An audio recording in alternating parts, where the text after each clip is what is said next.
Chansky, call the roll. Ball. Present. Jensen. Present. Maroney. Present. Scott. Present. And Zieren. Present. Please rise for the Pledge of Allegiance. I pledge allegiance to the flag of the United States of America and to the republic for which it stands, one nation, under God, indivisible, with liberty and justice for all.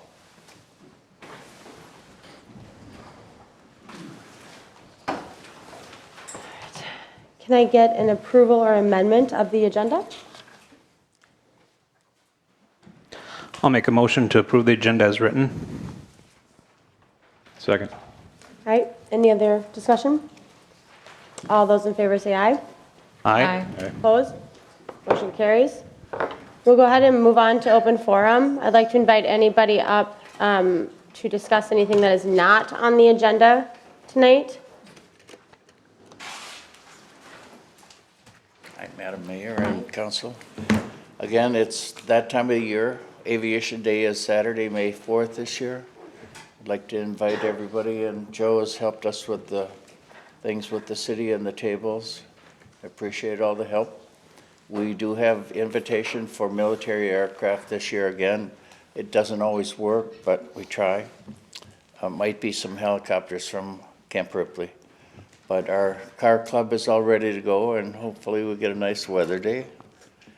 But we sure like to see everybody say hi to the North Memorial helicopter pilots and the EMTs that fly with them. We're only a few minutes away from the hospital that way. Car accidents or health sickness or something. So we hope for a good year, and Saturday, May 4th, same day as Kentucky Derby. So, thank you. Madam Mayor, as usual, Cliff has requested the use of the city's tables and chairs, and we normally like the council just to give that approval. So we'd have just a simple motion to approve their use of our city's tables and chairs for aviation days. Joe's guys normally will deliver them and pick them up as well. Thank you. We won't need the street signs this year, so a lot of cars parking on the street, and we'll just let them do that. All right. Got a motion? Madam Mayor, just a question for staff, maybe. I feel really loud. Is this, Cliff has been in front of us for a number of years asking Yes. for the tables and chairs. This is a pretty wide community event. Can we do a blanket approval for this going forward so Cliff doesn't have to come if he doesn't want to do? Yeah, if you wanted to say moving forward for aviation day, yeah. Absolutely, you could do that. I would agree, Michael. I would like to make that motion, then going forward for aviation days, we approve the use of our tables and chairs for the aviation days. Second. All right, any other discussion? All those in favor say aye. Aye. Aye. Opposed? Thank you. Motion carries. See you guys there, I hope. Thank you. Thank you. All right, anybody else?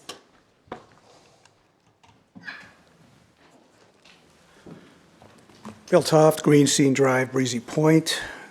Back in 2020, we had a meeting here, and it was stated that it was a fact that Breezy Point taxpayers want a community center. The basis for this statement is a survey that was done in 2021. I have the copy of the survey, and I can see why it got more yeses than nos. It states, do you support a new community center in Breezy Point? I think what was left out, support, I think they meant, are you going to use? What they should have said for support was that this is going to cost $8 million, in today's money probably $10 million, and that every community center put up in the last 30 years has run a 30 to 80% deficit that we, the taxpayers, will be on the hook for. So it should have read like this.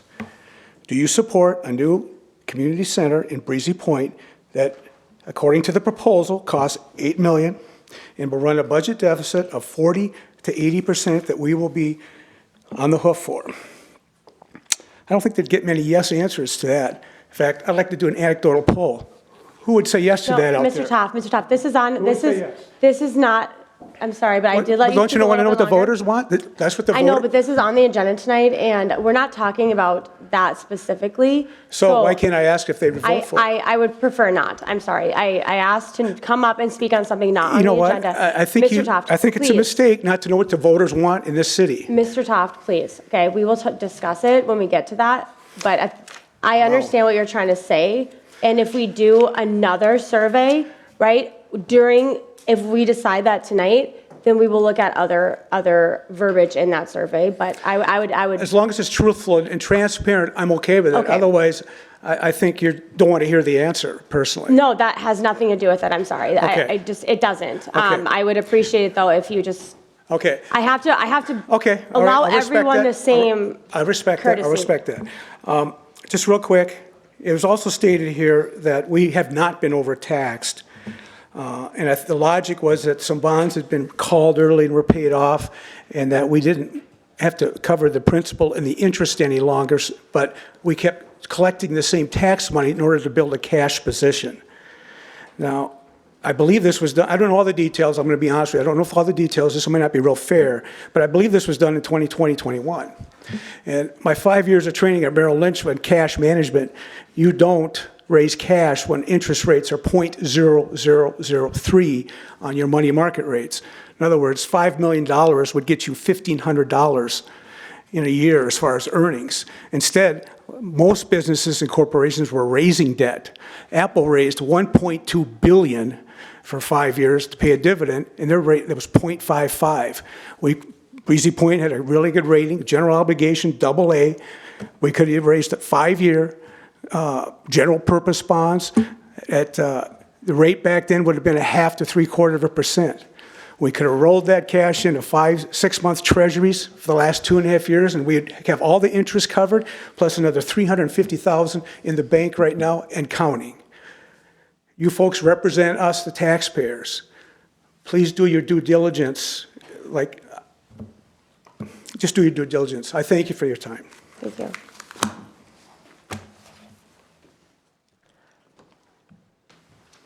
Anybody else?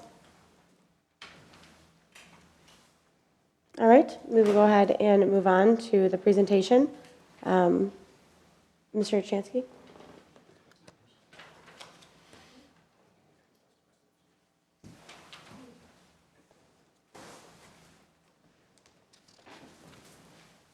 Can we put this in the middle, and will it work?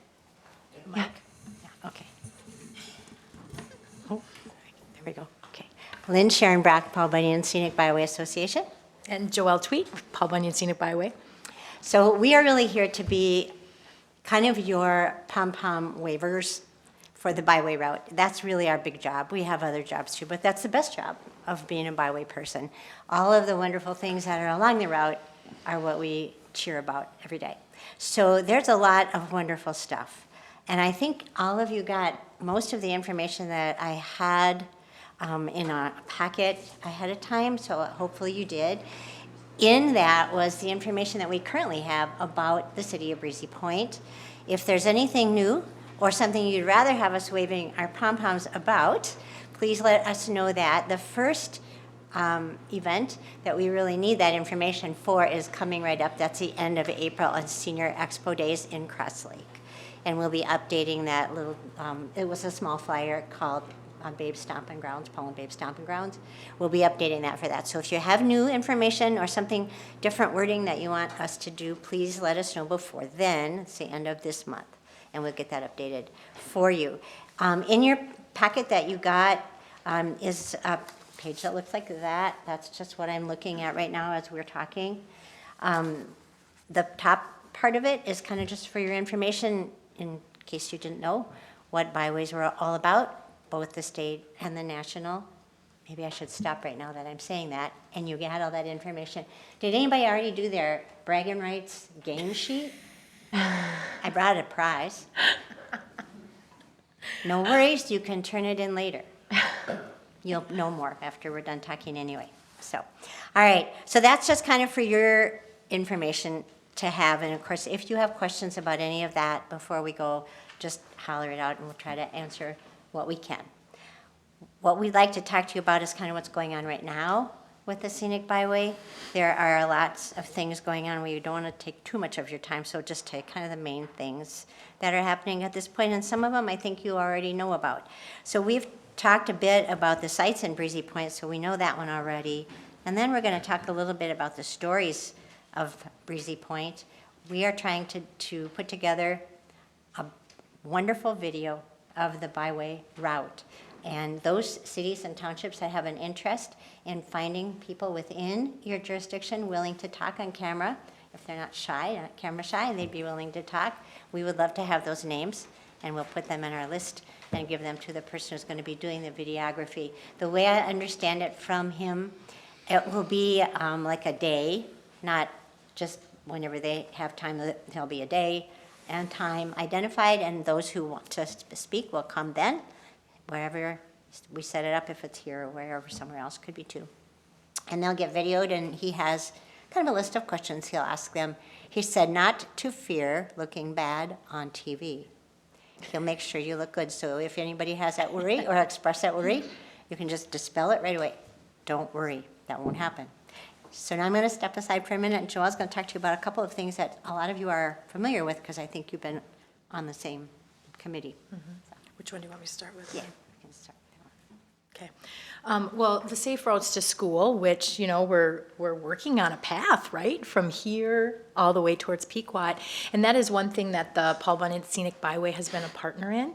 And so that's a really cool thing, and we're super excited to be a partner in that. And what do you have more thoughts? So the Safe Routes to School stuff is a little bit, it's kind of, well, there's not a lot happening right now, right? We're not seeing things happening. But once they do, there'll be a chunk and a chunk and a chunk. It'll all be chunked out and to be able to get over to Pequot, so. I think the Lake Foundation is interested in that too. Okay, yeah. And Lynn touched a little bit on this videography thing, and for those of you who don't know what my job is, I'm the community ed director in Pequot Lake, and so it's a great avenue to be able to host a class that can talk about the history and the really great things that Breezy Point has going on, and you know, people can just come and learn, and why should I go to Breezy Point? And so that is part of it, is that we would be hosting a class with whoever you would choose to be your go-to speaker person. And then the video comes from that class and from those interview questions. And just a really neat, way to preserve that history. You know, as people get older, we lose history, and we want to keep it. So, yeah. Any questions that I can answer about either of those things? Okay, go ahead, Lynn. Okay. So we're just going to give you a kind of a sneak peek into another pretty exciting project just getting going. There are several byways in Minnesota, which you know now because you've looked at that information already. And within our area here, there are three. Ours, Lake Country Scenic Byway, which is Walker to Detroit Lakes, and Lake Mille Lacs Scenic Byway, which of course in its own name, you know, Lake Mille Lacs. So those three, or the three of us, have a similar, if you want to say customer base is not really what I want to say, user group. So we have decided to partner together. It's the first time that has happened with byways in Minnesota. I don't know about other states, but in Minnesota, it's the first time that that has happened to do two things. One, to create greater awareness of the byway program and byways in Minnesota, and then secondly, the economic development from that, or the economic impact from that, for all three of us together. So that just got started. Our first meeting was last week. It went very well. We have a $7,500 donation in hand already, so it's a good start. And we're trying to get enough information together to get going strong enough so we can start this first one in September, October of this year. So that would be a time that is a long enough span, several weeks, that we can use all of that time to do something fabulous. So think about that when you're thinking about the things you want to have included about your city in all the information that we have, because that'll be coming up too. So if you have fall things you'd like to speak about and make sure that you have events or something and make sure they get in there, that would be great. The day trip that will accompany that, there'll be one for each of the 3 byways, and that day trip will highlight those things. So, any questions on anything, either what we've told you tonight or what you have in your packet? Just kind of curious, with the video that you're putting together, is any of that going to be done by drone at all? To kind of give it like an I'm just overhead? the person telling you about it. I'm Okay. not the videography Okay. person.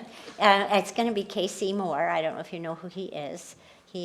Casey and Kathy Moore are partnered. He used to, he and his brother owned Lost Lake Lodge. He was the chef there for a long time. And he's been, ever since I sold that, he's been doing videography all around the area, quite a lot of it. He does quite a bit for the city of Nisswa. He just did a whole bunch for them with their turtle races and all kinds of stuff. So if you're curious about what it would look like, you can take a look at that. I think he will probably choose what he thinks would identify the story best. And then I told him I don't want to build the car, I just want to drive the car. So I'm just going to tell you how I want it to look in the end. And then you get it there and make sure that it looks that way in the end. And he has no doubt that he can do that for us. A So, drone would be really It cool would be footage, really though, cool. right? A different angle than. Right. yeah, I can sure mention that to him. He does have some video collected already because his wife Kathy worked for the Byway for about 3 years under a federal grant, a sustainability grant for byways that was directed just for byways, and then they, just like that, took the money away. Can you believe that? The government would do that? Astonishing. I know. So she never got to finish it up, but a part of her work was doing some video work, and so they have that in their library already. I'm not sure if she has any drone stuff because that was a while ago, but we'll mention that to him because it is a good point. How are you guys funded otherwise? Just curious how you guys are So there's set up. membership. You, in your packet, have an opportunity to be that member. You can be a donor or a member or a regular donor. Some of the jurisdictions along the byway just give us something every year. You can do what you want, so, or nothing, which is what's happened for a while because COVID kind of got in the way of everybody and everything, and we didn't get a chance to go talk to people. So however you would like to do that, most of the time when we come up with a project to do, we try to get funding for that project. Getting funding for a project is a whole lot easier than getting funding for operating expenses. So the money that comes in through membership and just donations in general that are unencumbered goes toward that. And by being a national byway, it opens up doors that wouldn't normally be opened. Yeah. So for partnering and stuff, it's a really, And are you a national? Yes. Yes. Okay. National Scenic Byway. Yep. There aren't very many. In the state of Minnesota, there are 8, and there aren't very many even in the nation. Not every state has one. Is the long-term goal to drive tourism, or what's the long-term goal for the? That, yes, Okay. tourism, but equally important is to make the community, I guess livability is the buzzword these days, but to make the community a more livable community, so the value of the byway is for both visitors and residents. They're equal in importance in what we do, so we try to remember both user groups when we're doing all of our stuff. Have you talked to Mike O'Connell in Cross Lake? Yes, in fact, I'm going to a meeting with him at Ideal next week. Okay. What Joelle spoke about with this work that you're doing here on the Safe Routes to School, which is just kind of part of it. Yep. His Lake group that he's a part of is working really hard to do what they're calling park to park. So that's the kind of just the buzzword for their Connector project. trails. Connecting Yeah. trails, off-road trails. That's what I meant with Yeah. that. Yep, and so he's worked with the Corps of Engineers, which is our partner. Their first chunk of that is going from a Corps of Engineers property in Cross Lake to another one, which is the one that's on the main part or in the main part of town that you see when you come right into Cross Lake. So go from that site, I'm not sure how familiar you are with Cross Lake, but Perkins Yep. Road is that site, that to the park. And then they've chunked it up, and then the next one is going from there. I think it goes as far as the end of the Cross Lake city limits over on Harbor Lane Road on 16 or just off of 16. And then it jumps to another jurisdiction, which is why Ideal. we're meeting. Dave actually, I think, mentioned. Yes, Dave, yeah. Yeah, he did mention you to me. Yep. Yeah. Yep, so we're meeting about that Yeah. next week. So, yeah, so it all kind of folds right Yeah. in with that, and it'll be fabulous when it's done, just fabulous. So we can't die before that's done, so. Any other questions? Thank you for your Well, time. thank you so much for coming tonight. You're welcome. All right, so we'll go ahead and move on to 7A. Mr. Chansky? Thank you, Madam Mayor. So last month, during the consideration of the 3 options for City Hall, the direction from the council was you tabled the item until a time when a council members requested the topic to be placed back on the agenda. Mayor Zirin and Councilman Maroney did request that, and I think have a number of 2 items that they'd like to present. So I guess I'll list with that. I'll hand it over to one of you to speak on what you would like the council to consider. I can start the discussion. Angel can certainly fill in any gaps that I'll probably leave out here. There's multiple discussions about a community center. Some statements were made about potential partnerships, about private businesses wanting to partner, and that was all mentioned, and we never really went anywhere with it because there was no official ask with that. And so one of the things that we met with was understanding what the ask was attempting to get to, but we never did get to. And one of the things that we've talked about for such a long time is the desire for a community center. Do we need a community center? How do we go about it? Yes, we did a feasibility study, but we really haven't really dug into it and figured out, okay, should we technically move forward with it?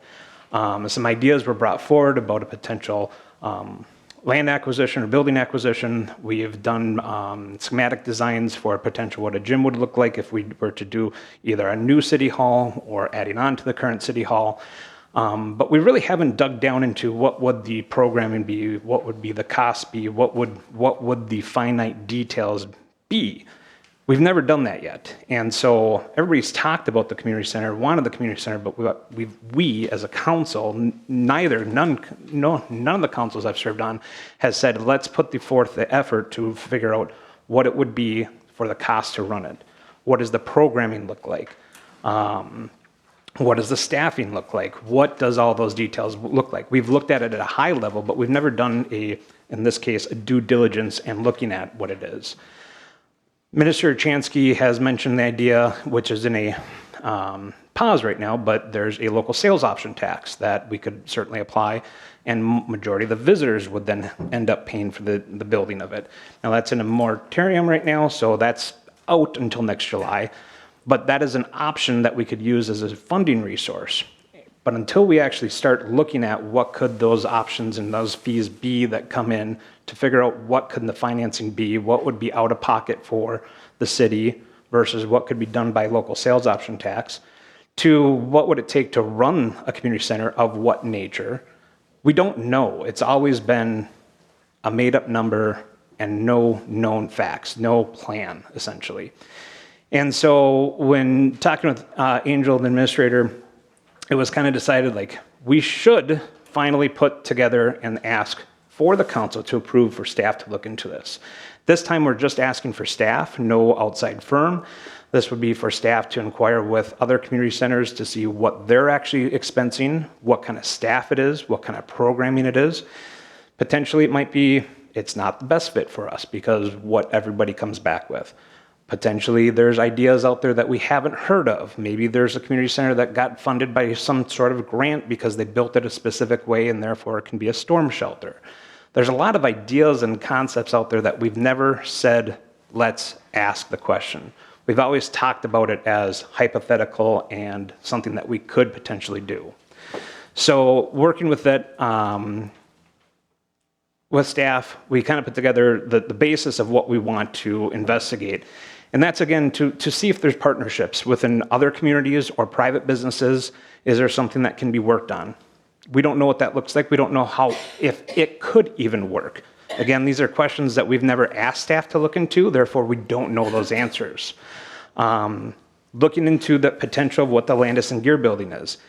Now, there's already concerns about that because as a council, about this time last year, we tried to have a retreat. The council cannot meet outside the jurisdiction.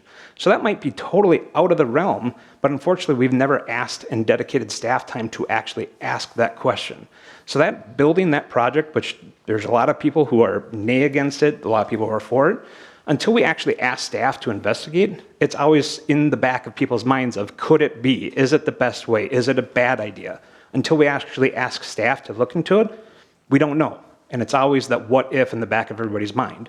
Where if we have a solid answer and ask staff to do a due diligence package, we'll know. We'll know, yes, it's possible, and then we can go down that path. We might find out, no, it's not even a potential issue, it's got to be gone with, then we know that path.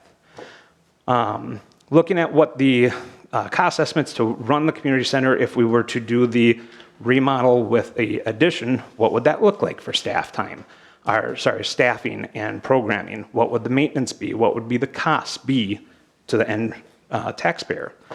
And then researching outside funding. I know in the past there was some grants available that if you built a community center or gymnasium that had specific storm shelter, you'd be eligible for grants. Again, we've never gone down the path. We've always had it as an idea and a concept that we've talked about. And so what this is really asking is that the council support having staff, just staff at this time, investigate that to get those answers put together to understand what can we do, what could we do, and ultimately, what should we do? Does anybody have anything they want to add or discussion about it? The only thing that I would add is, and it's entirely possible I left with the wrong impression, but when this was in the before the council previously, and it was voted down, I interpreted that as to be, it was voted down. And I just, get this feeling that community center continues to be brought up and brought up and brought up. And frankly, I don't know why that is. I would agree with Brad. In May, when we had our first workshop, we as the council agreed not to proceed with the community center because of the cost. Mr. Toft brought up some excellent points regarding the survey. I've always had a problem with the surveys were done. I did ask staff to get the original survey that was done for the comp plan. Unfortunately, that data is no longer available. When you ask somebody, do you want this? A lot of people are going to say yes, but there has never been a statement, are you willing to pay X amount of dollars? And the reality is they cost a lot of money. Administrator Chansky, at the request of the majority of the council, put together estimated costs for a community center. If the total facility impact, assuming no cash on hand is spent, could be between $600,000 and $700,000 per year, depending on actual design, the cost of the community center. And if that was added to this year's levy, that could be $300 to $350 just for that. Mr. Toft brought up some good points on bonding. There also is Baker and Tilly came before our council workshop. I don't remember the exact time, but the cost of bonding is, let me find it here. So it's $100,000 per year per million. And also Administrator Chansky reminded us, as did Mr. Toff, community centers have to be subsidized by the taxpayers. In my opinion, the discussion we should be having with the surplus funds we have infrastructure needs. We have streets that need to be redone, 60% of our roads are going to be at 20 years this year. Until the council gets a streets plan done and deals with infrastructure, which is one of our primary responsibilities, we should not be talking about a community center, in my opinion. That's all I have.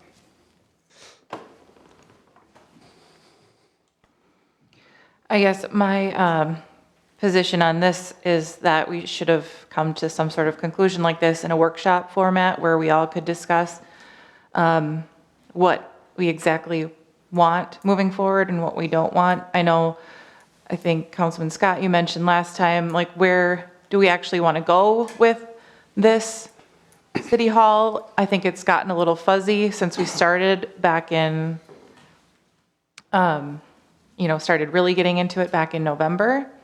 I don't think that I am prepared to move forward with either of these options, especially not bundled. I'm still not in favor of the remodel addition. And I disagree with some of the comments on not having done due diligence, not having done surveys that are appropriate. And I had asked several times for staff to look into operating costs. Never was told that it needed to be brought before a city council to have a vote to get those numbers. And just finally Friday, we were given some potential numbers, have had no time to assess those, discuss those like as a group, what those figures are really based on. Is that with a pool? Is that with just a gym? Is that with just a workout room? Those are just very high level figures, which is great, but to finally bring them today, I think is, inappropriate to even discuss them at this time, so. What would you propose if you had, what would you like to see happen? Would you like to see a workshop that we discuss both of these things and not decide here today? To me, it makes sense to kind of pull it back and just have that discussion about what this group really wants to do moving forward. I don't know that any of us are in agreement today, but we can vote and see where we're at. But. Yeah, and I'll just make a couple comments. So in regards to the survey that was brought up, yes, part of the due diligence could be a better survey, a survey that does outline all of the numbers. And I think that, in fact, because we're saying that this was never done, why would we not want to then do that now? Why would we not want to do the due diligence, understand the costs, and then do another survey that has those costs in it?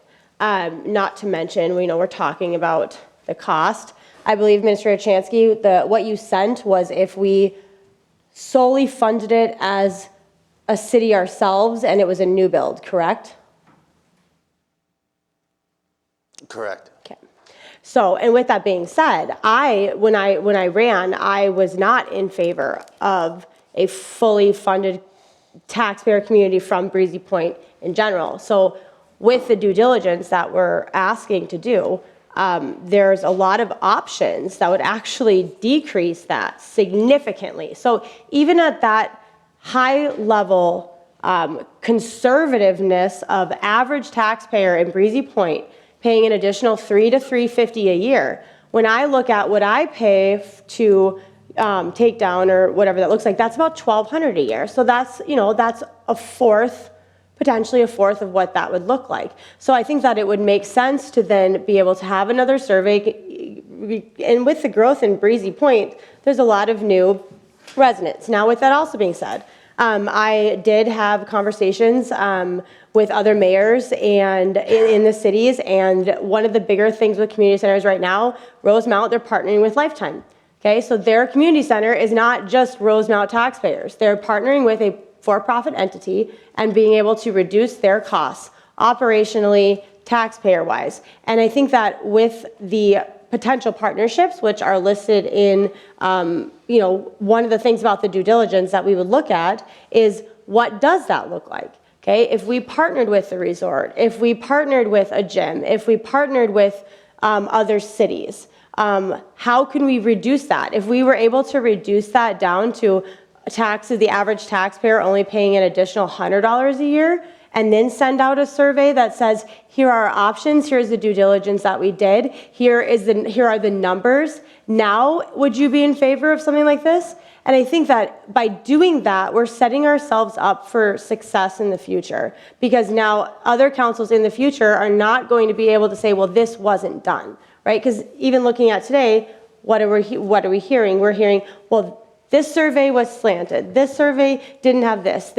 So let's take that feedback and let's take the due diligence, resend out a survey that is structured better, that is worded better, that has better data, better costs, better estimates, better answers, so that if we don't get this because it's voted down or the survey comes back that they don't want it or the options don't work, we can say that we did everything that we could to put this to rest. But I think because it's never been done by a single council, but it's been talked about for so many years, I think we do owe it to the taxpayers and to the people who do want a community center and have wanted a community center for a long time to at least do this in a manner that is not going to cost us anything but staff time. So, and that's all that I'm looking for out of this, is to go down that road to give residents the answers that they are looking for. And again, if it doesn't come out that it works for our community, then it doesn't work for our community. But I think that it's worth it to at least try and see what that looks like.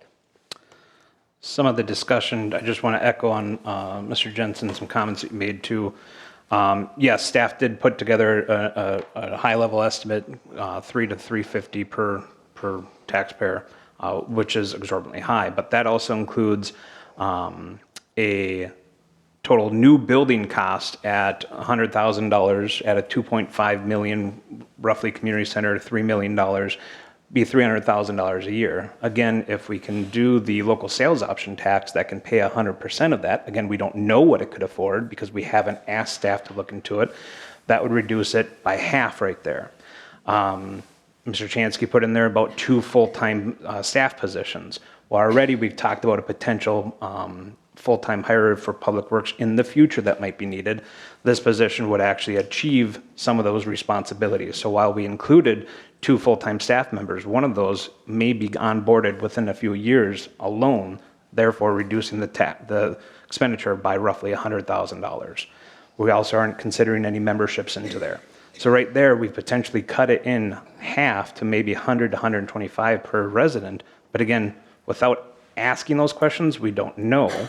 Going back to a survey, if we have all these details, we are starting to do a quarterly mailed out newsletter. We started doing e-blasts. Once we have more details, we can ask then in a survey. And the other thing too is if we do local sales option taxing, that would be required to go on a ballot. So by the time it hits ballot, maybe it's not until 2026, we would have all the details to say, would you like for this much that it would be impacting you? And without starting that, it's always going to be if this potentially could happen, what would it look like without any details? So that's why we're asking for information more than what this high level look at was. See, I disagree with your numbers, Michael. I don't know how you can say that a local option sales tax would cut it in half. We have never been provided any numbers and do not know how much, so you cannot make a statement that it can be cut in half until those numbers are provided. But how do we ask for those numbers? Exactly. That's what We this have is to do asking the due for. diligence to get that. That is correct. But you're making the statement that a local option sales tax could cut it in half. Yes. That's not a true statement. That is, could it? It could. It could. May it reduce it by 50%, may reduce it only 25%, but until we ask staff to look into what could that look like, we will never know that answer. I guess I'm unsure why there are, where the opposition is when all we're asking is for the due diligence to answer some of the questions that you're asking yourself. Like you talked about the survey. You talked about why you felt that survey was not relevant or wasn't done the right way. Well, how then do we do it the right way? The only way to do it the right way is to have the numbers. And the only way to have the numbers is to do the due diligence. The part I talked about was the discussion on infrastructure. should be finished and the numbers known before we even go down this rabbit hole. But think- why, okay, that's fine. There was a reason why at the time it ended up in basically a locked vote on the council on what to do with the community center. Frankly, I think it's a little irresponsible of us as a group to even be considering things like sales tax and, you know, additions to people's property taxes, which are arguably, you know, high enough. Get out and talk to people and understand, you know, the variety of situations that people in this community are facing. We got a number of folks on fixed incomes. We got young families, you know, raising kids. We got inflation that continues to be at an all-time high. Again, I go back to my original question. How is this even in front of the council tonight? And honestly, it seems like every time I, in good faith, put a question in front of the council, it gets no response. And you have to understand that I was a resident before being elected to this council, and I have no different questions and concerns than a good number of residents in this city. So all that to say, when questions are being asked, I don't think it's too much for some level of response to be provided. I mean, after all, we are here to work as a group, to find common ground, and to make decisions that best reflect the needs of the city. Not to ask people for their questions and their insight, and then to look at them with no response. That's not going to get any of us anywhere. I also feel like there is a good number, a very large number actually, because I've been out talking to residents as well, and there is a large group, and I think Councilwoman Ball can attest to this because she did work on that committee, who is in favor of looking into a community center. And so to say that, you know, I think that that's where, you know, we don't really know exactly what that split is. And I think, again, with demographics changing and different needs, you know, coming into the city, that's where we have to continually reevaluate, right? And look at our options for 5 and 10 years down the road. And so we're not I mean, from my standpoint, at least from a due diligence standpoint, this is not something that I'm like, oh, we need to do this year or even next year or whatever that looks like. It's saying we don't have the information, so we're never going to be able to make a decision on this until we have that information. And that is, again, I like Councilman Ball, I think have to represent the people who are in favor of this. The good number of people are in favor of the due diligence, and so that's kind of where I stand on, you know, really understanding that yes, there actually is a large portion of this city that does want to see where this would go. Well, and there again, I think that it's dependent and it relies upon the majority of this council to set that course, to understand where the community's at, and to say this is the direction we're going. That's not what happened. This council, when the matter of the community center came up most recently, it was voted down. It wasn't voted down to be tabled until a future meeting, it was voted down.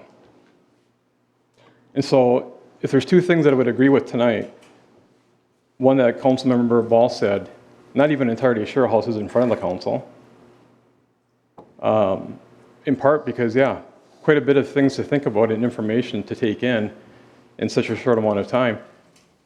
To Mike's point about the workshop that we held roughly a year ago, the whole idea was was for the council to come together and hopefully with a level of citizen participation, involvement, what have you, to actually set goals.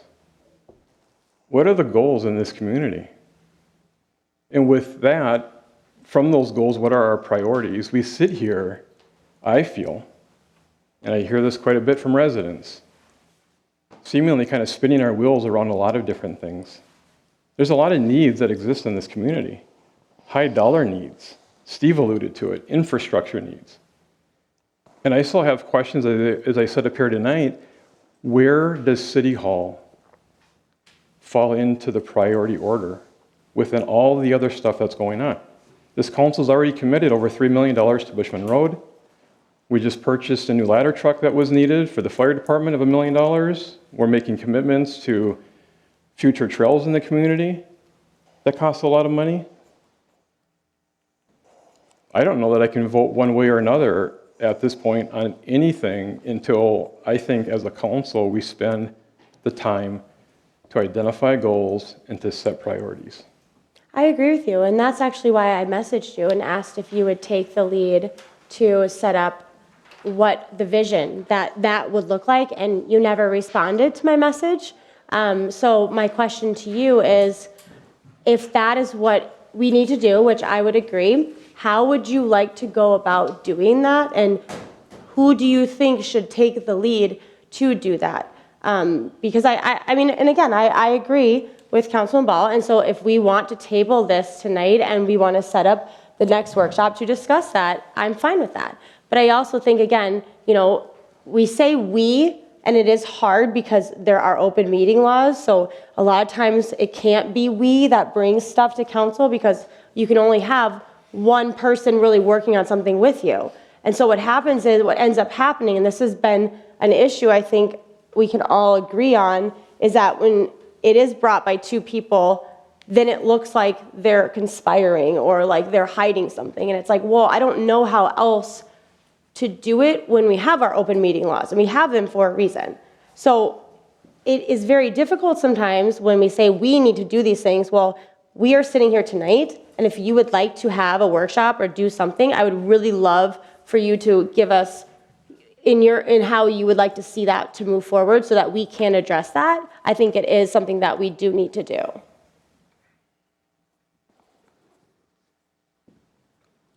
I'm trying to decide on what way I respond to your comments about you having reached out to me and I didn't respond back. Trying to really exercise a level of political correctness. I think you know good and well why I didn't respond back. Tonight, would you like to take the lead on that and let us know like how you would like to move forward? But that's my role. I mean, I've been repeatedly told that I don't run the meetings that you do. You set the agenda. You're in control of how these meetings functions and operate. So it just adds more and more to the overall confusion as an individual council member.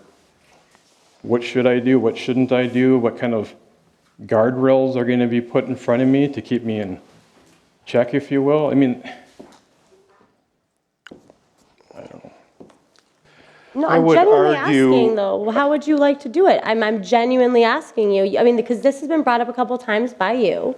And I mean, I'm agreeing, I'm genuinely agreeing with you, just like I'm genuinely agreeing with Councilwoman Ball about the process of the city council. And so if it's we, who and when can we do that? I think this year would be a good time to do that. So again, my question is like, how do we do that? Probably a subject of conversation and an agenda item in of itself. I don't know that right now is the best time to be segueing into how do we get to a point of identifying goals and establishing priorities as a council. I would disagree, though. When we had our workshop, to a degree of the goals, I mean, streets plan, continuous improvement plan. You know, there were things that the council decided to do. Community center wasn't one of them. We discussed building City Hall. So there were goals that were set. And we need, you know, I put on the agenda asking for how do we set up the workshops. The last two workshops, Michael and I were the only two that responded. So we need I to- responded to the last one. Okay. I wasn't here, But the notice went out several weeks ahead of time. and I was in Florida, so. And the last one was canceled actually by council at the last. But the meeting. previous Yeah, one. so let's set up the next one, right? I mean, again, we have to move forward, and so if we want to set up another meeting, what does that look like? And that's why I asked Councilwoman Ball, like, how do you want to see this move forward? Because I know this is something that has been, you know, you've worked on. I would really love to see the due diligence done. I would love for it to all kind of fit into the scope of this, since it is part of the City Hall plan. And I think if we could, hindsight's 2020, if we could go back and restart the City Hall project, I think we would have done things differently, but that it's hard to know sometimes, like how things are gonna turn out month to month. So I would really like to know what you feel is. I mean, I'm fine. I mean, a lot of things have happened since we talked about the goals, so I think it makes sense to go back and reassess, like, what are the priorities now? Like, we just had a study done where they talked about needing a new workshop for parks. And so, just what in the order of things is really a priority right now. I do think the community center falls in line with the city hall discussion. I think the two meld well together to have the discussion on both, whether it gets built now or part of it gets built now or it doesn't get built now, but we look at continuing to look towards the future potentially as to what that looks like and or not, because some people don't ever want a community center, and I totally get that, and not all of us are going to agree on that, but I think it makes sense to just talk again about like what really is important right now in the budget. So, How would you like to do that, though? I mean, I mentioned a workshop already. I don't know how else. like how? It doesn't have to be this month. I mean, if it works out this month, great. If it doesn't, it doesn't. I mean, I don't think postponing it should be an option. If we need to set goals and it's that important to postpone it this month, it should not happen. I mean, we've also got ordinances that are going to be rewritten, which was one of our goals. So if it needs to happen, it should be a start this month. We can't afford, I mean, then you're into May and then we're into budget season. So if it's that, if it has to happen, it needs to happen sooner than later. Yeah, I'm struggling with. So am I hearing the potentially consensus that we are asking for a 2024 goal-setting workshop session? I personally don't see it, but I will attend it. I mean, we outlined the goals in May.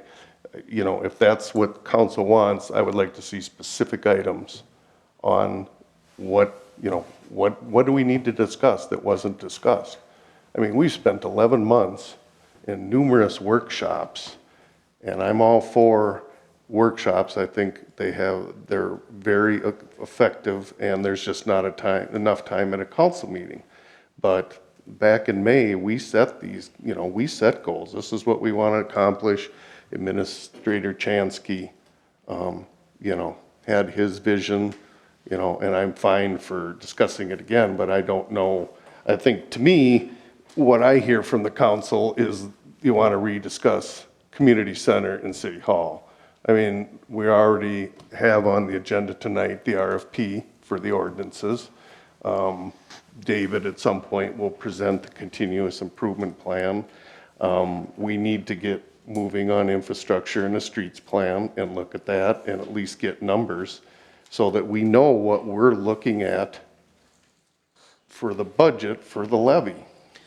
So if I may, then let me expand that a little bit further. What I'm hearing then is potentially a goal-setting session for 2025 to talk about the new goals, which could have a different council at that point, to reassess where we stand with our goals that we set for in 2023, because we did talk about City Hall, just City Hall, not community center. Correct. City Hall, street plan, revising the ordinances, trying to blink on the other big one. I think those are the three big things. Bushman.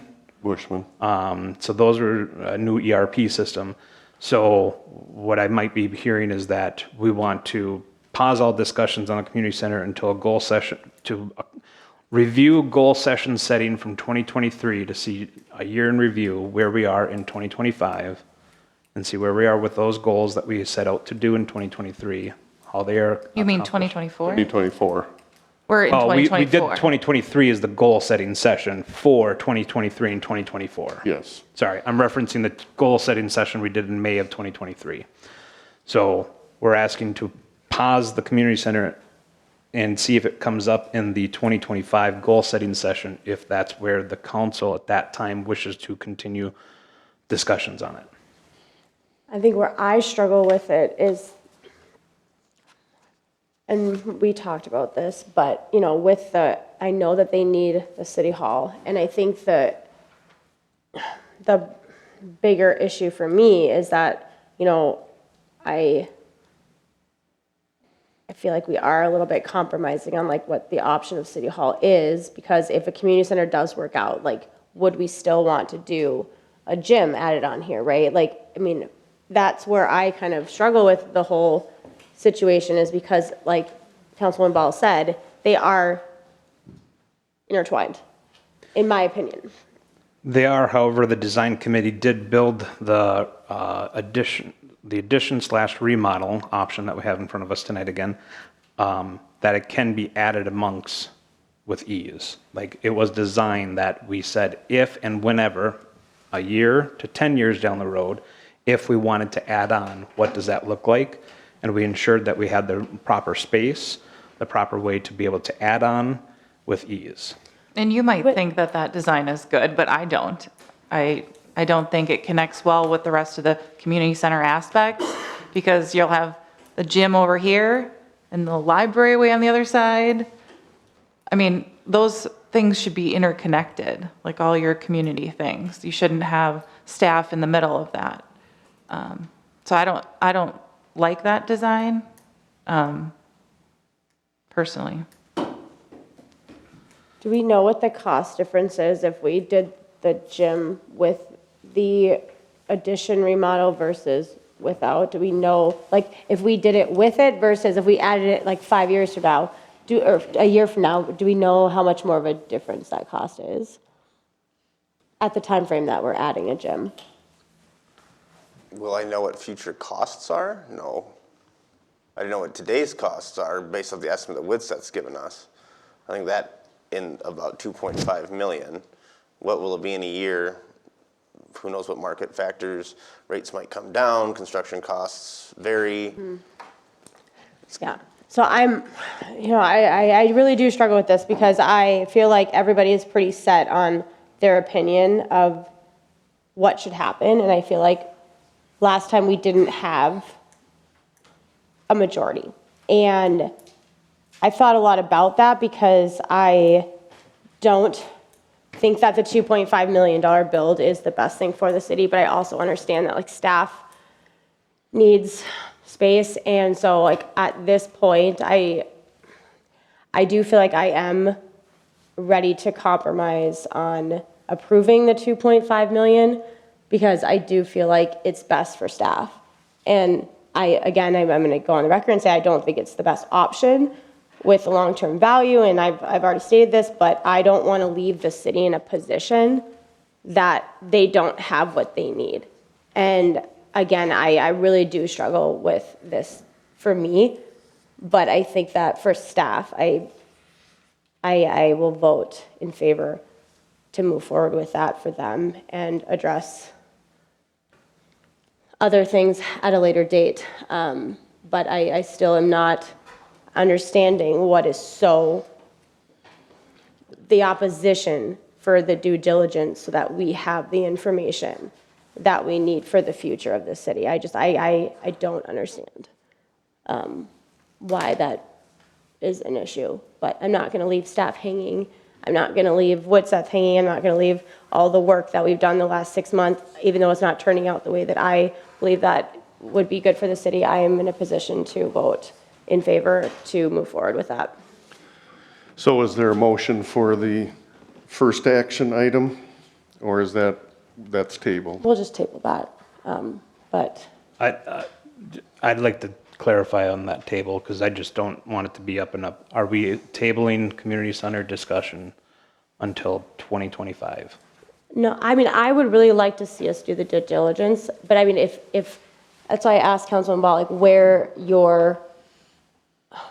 are at with not wanting to do the due diligence, to have those things, because it could come out this summer that we have a good plan, we have good partnerships, we have a private partnership, we have bonding, like, from a state level, we have a sales option tax, and now we have everything we need. We have our 2.5. If we did vote tonight to do that, we could then say, well, we want to pursue this other avenue of the community center, and we can't get there unless we do the due diligence.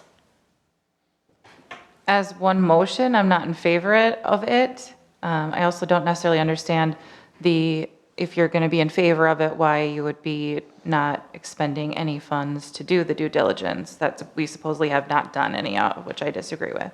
So I don't agree with how it's written, what's being asked of, and I don't agree with the remodel and addition. So I'm not going to vote for either of those actions in favor of them. Would you like, again, my question, so we don't leave it hanging, like, do you want to discuss that further so that we have a game plan for the due diligence?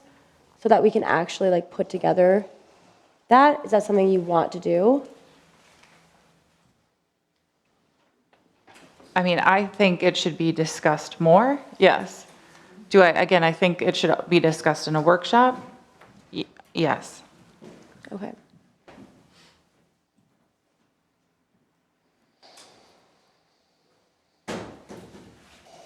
Anybody have, I have no further discussion.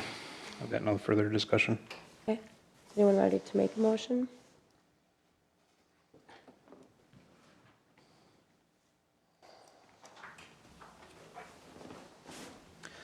I guess at this point, what my motion would probably be then is to officially table the discussion on community center and to discuss in the next available workshop that we can schedule it for. Do you have a second? I'll second it. Any other discussion? So that's only as it goes to the community center, or is that? I apologize to clarify, yes, only towards the community center. So essentially tabling the entire action 1, A, B, and C, and D, the due diligence discussion, community center. I'm asking the table until we can fit it in on such a workshop. Steve, was that your understanding why you seconded? Correct. Thank you. And again, I'll draw attention to the procedural question at hand as to why is the topic of community center in front of the council tonight? When this council did not take an action towards asking for that to take place. The council is attempting or wanting to take action on the community center when it wasn't even appropriately brought in front of this council to begin with. Mr. Archansky has a rule that he will put things on the agenda that you ask him to put on the agenda, and he has given that to you as well and to everyone here on this council. So that is part of his policy. So that is why it is here. So does anyone have any other discussion? We're ready to. All those in favor say aye. Aye. Opposed? Aye. Aye. Motion. Oh, you said.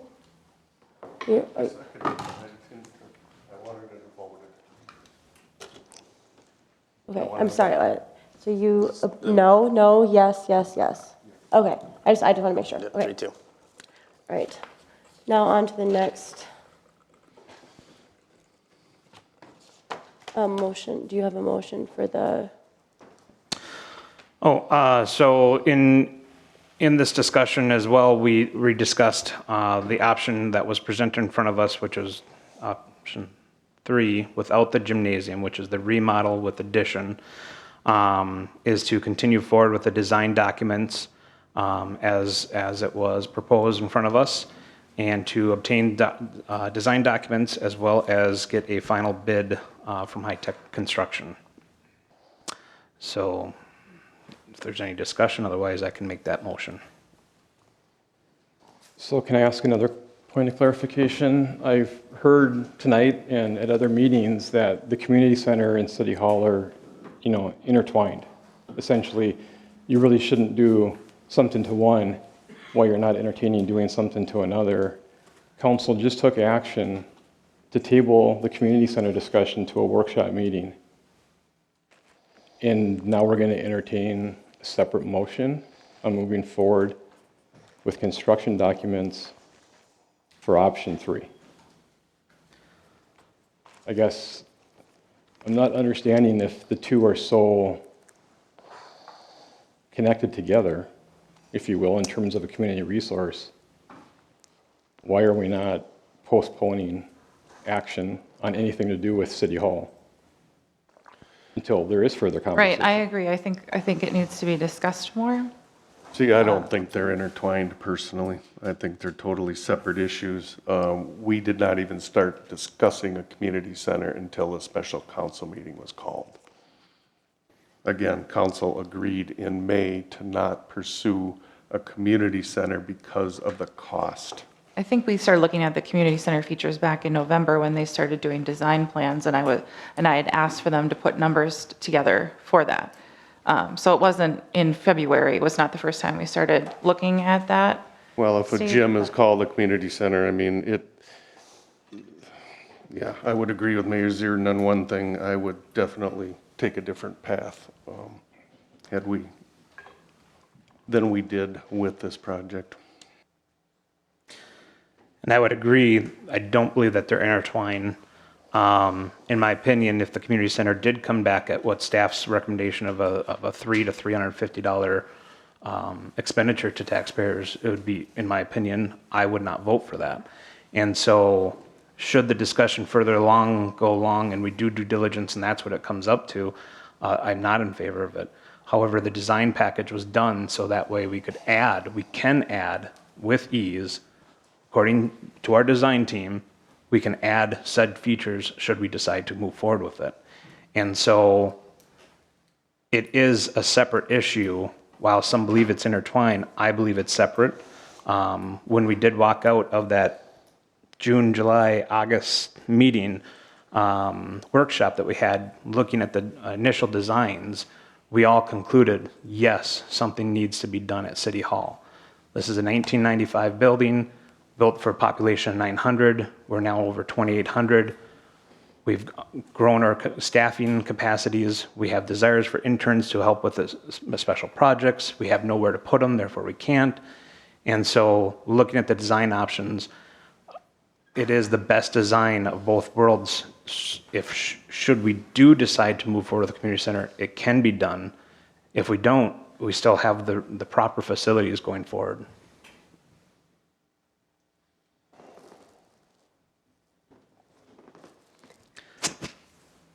Unless anybody else has any discussion, I'll make a motion to approve the design documentation from Widseth for the remodel and addition, no gymnasium. Second. Any other discussion?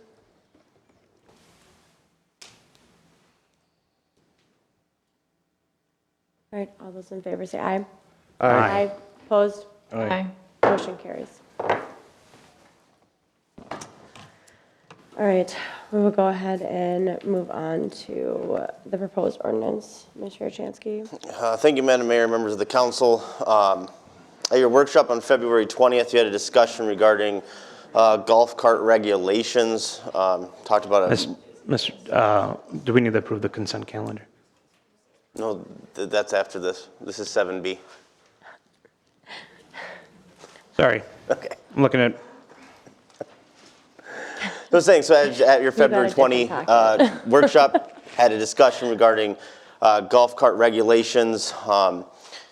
Throughout the conversation, the one change that I think there was consensus on looking at making the change was to allow golf carts to drive on Bushman Road between County Road 11 and Castlewood Court. Currently, golf carts are prohibited on driving on all of Bushman Road. So the proposed ordinance before you, 2024-01, amends Chapter 70 of the Code of Ordinances to do that. So Chapter 70.043, Special Use Vehicles, G, Unlawful Acts. Number 12 will now say golf carts are prohibited on Bushman Road except between CASA 11 and Castlewood Court. So I'll take any questions the council has right away. Otherwise, Madam Mayor, I would encourage you to conduct the notice public hearing on this proposed ordinance and then take any action the council chooses to take.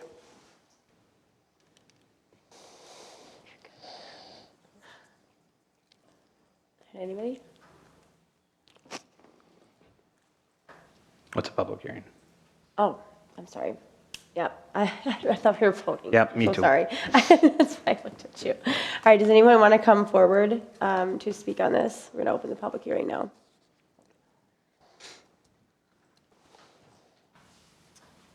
All right, we will go ahead and close the public hearing and move on to the motion.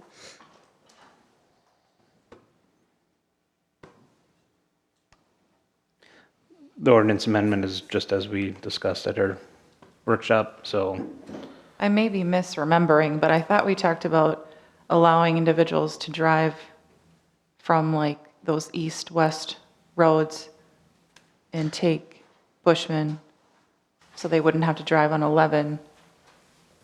So that was the point of it, if I, Okay. and so, because they're talking about those northern streets. Okay, They already so except can drive- They between, already so- can drive on 11. The idea was by making this Right. amendment, it allows them to cut over on Bushman, to go down Harvest, to go south versus having to stay on 11. Yeah, okay. Just making sure it's covering that too, because it, yep. At first, we just talked about just from Castlewood Estates to Harvest, and that eliminated anybody from trying to get off of County Road 11 to go through residential areas because Bushman was not allowed to be ridden on, but now we're allowing from County Road 11 through Castlewood. all the way to Castlewood. Yep, so they can get off 11, go through Yep. Harvest, Got it. save a route. Just making sure it's written that way. Thanks. Unless anybody else has any discussion, I'll make a motion to approve amendment ordinance 2024-01. Second. All right, any other discussion? All those in favor say aye. Aye. Opposed? Motion carries. All right, we'll move on to the consent agenda. Do I have a motion to approve or amend? Actually, I have a request to move 8A down to item 9. I'm requesting a correction to the minutes. I was misquoted, and I want it as stated in the minutes.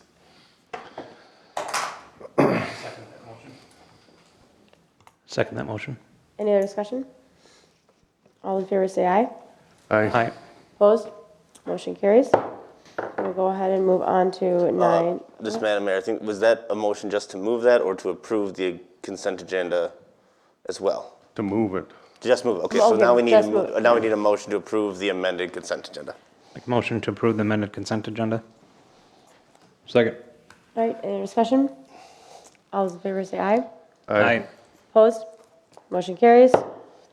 Now we will move on to 9A, which will, The change requested is in the meeting minutes that were presented and sent to the council and part of the packet. what page? I'm sorry, what page is this? 2, page 2.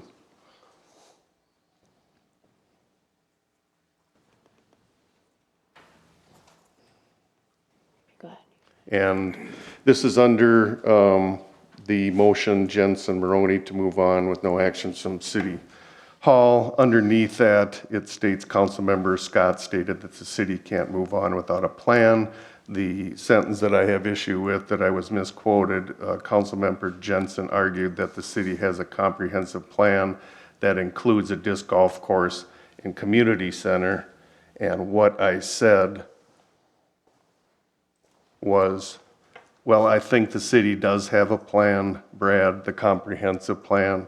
The only problem is there's only been 2 things taken from it, the disc golf course and the community center.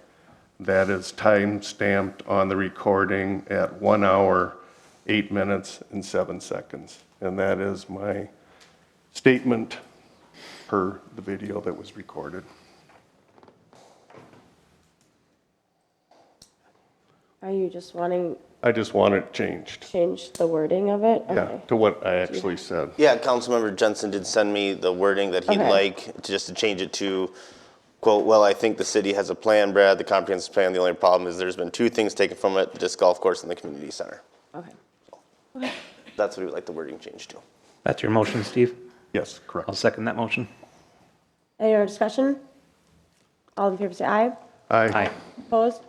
Motion carries. All right, we'll go ahead and move on to new business, 10A. Mr. Jansky? Thank you, Madam Mayor, and I'll actually let Peter take care of this one.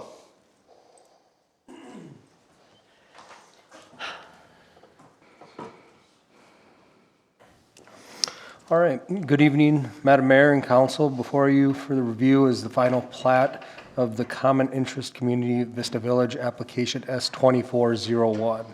This request is to create 8 residential lots and 1 common lot and 1 outlot for the construction of 4 duplex dwelling units. This preliminary plat was formally reviewed by the Planning Commission at their regular March meeting. The Planning Commission unanimously recommended the application to the City Council for final plat approval. So what staff would be looking for on this is an action request and recommendation to approve the plat as recommended by the Planning Commission that was submitted on March 12th, 2024. The surveyor has submitted the certificate of closure for the application as well, so if you have any questions, let me know. Anybody have any questions? I do have just one question. I'm anticipating that this is more of a path to get to the well location than it would be any point of ingress and egress. There's sort of that shaded area there on the north side, I believe, of the plat.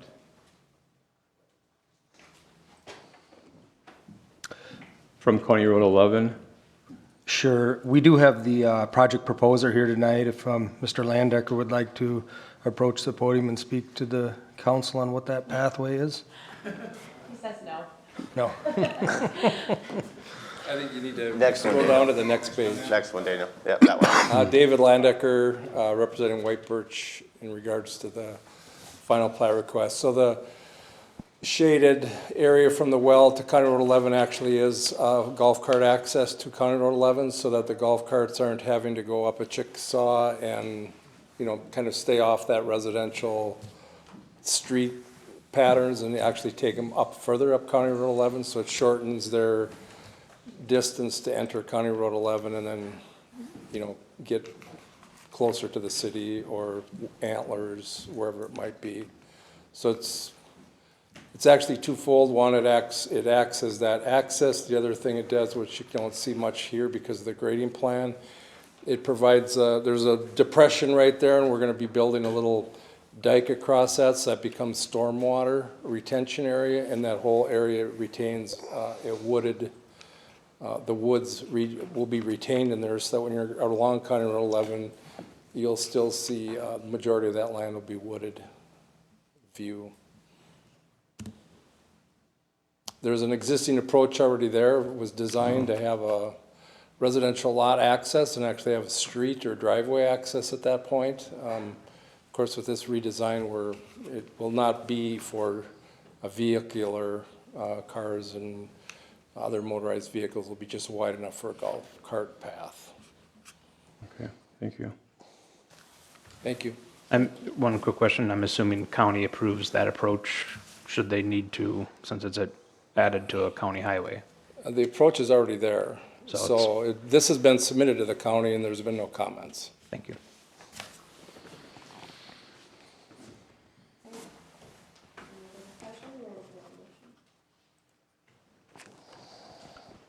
I'll make a motion to approve the Planning and Zoning Commission's recommendation of subdivision, to approve subdivision S24001.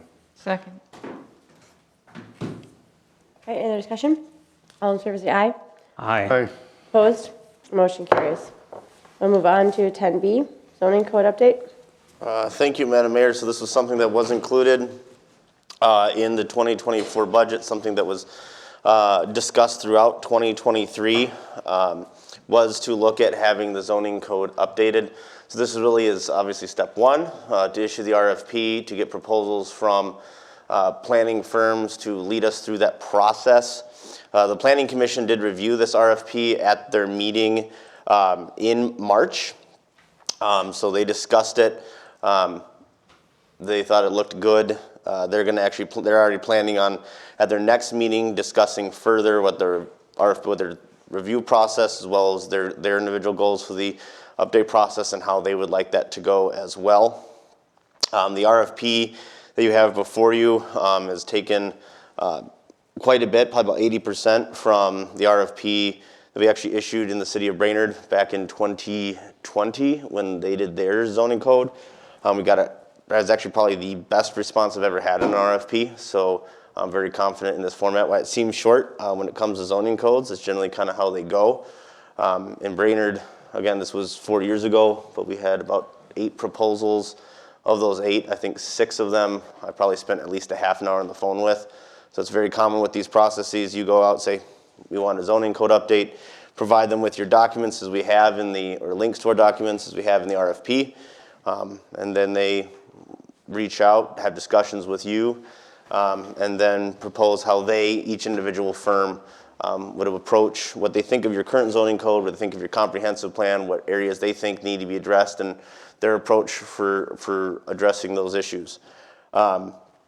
So the timeline, if the council approves it today, we'd plan is to field it tomorrow, have April 26th as the deadline. Right now the plan, pending kind of what the Planning Commission chooses to do, we've listed as a tentative interview date as May 14th. It's common that the Planning Commission does a lot of these things. Generally, with the zoning code update, your Planning Commission, they're your working entity. You know, they're the ones that really kind of have to own and implement the zoning code, so they're kind of your soldiers when it comes to zoning code. That can change if the council wants to be different. And then to have a recommendation on a consultant before you at your council meeting in June. And then we just commence the process from there. This process typically takes 12 to 18 months. So I'll take any questions that the council might have on the RFP or the RFP process. The one question I have, it's not on the RFP or the process, but specifically for Pete, is the planning and zoning then gonna ask for volunteers for a committee into, you know, going forward through this process? Or how is it handled as a group?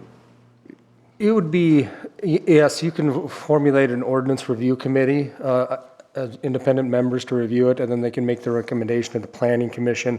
Then the Planning Commission would hear theirs, and then they would forward it on to City Council for ultimate approval. So yes, we could set up a ordinance revision committee too, so. I've seen it different ways. Different cities have planning commissions, councils, different ways they want to do it. In Brainerd, it was the entire council. There were periods where we actually brought in kind of a special work group for different parts of it early on. We brought in representatives from the EDA, the HRA, BLADEC, Chamber. We brought in a bunch of different parts of the ordinance to get at least their what do they think of the current code? What kind of things would they like to get changed? I've seen other cities that do it where the whole planning commission says, well, we don't all want to be involved, so we'll pick 2 or 3 to work with staff to be our representatives. Anytime a big decision needs to be made, it'll come back to the whole committee. So that's one of the things that the committee, the planning commission intends to discuss at their meeting next week is what do they want that process to look like? If there's any feedback you have from the council on what you would like to see it, I think what we'll probably plan on doing is once the planning commission talks about it, share that with you as well. This kind of show this is what the planning commission's thinking, just so we also get your feedback and make sure prior to selecting a consultant as well as and getting this process going, everyone is on the same page of how we want this process to go. I mean, that makes sense. The question was just, you know, not knowing what the process was. Any other discussion?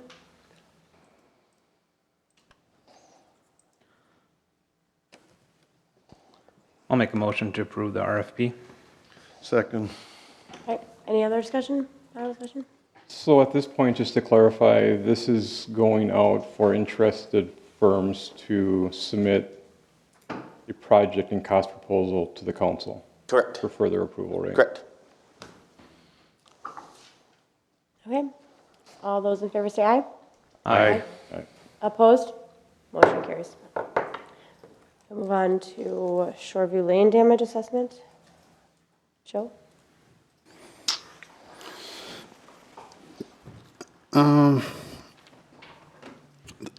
the ice caused the damage. I'm sure you saw the pictures in the newsletter, kind of illustrated what's going on out there.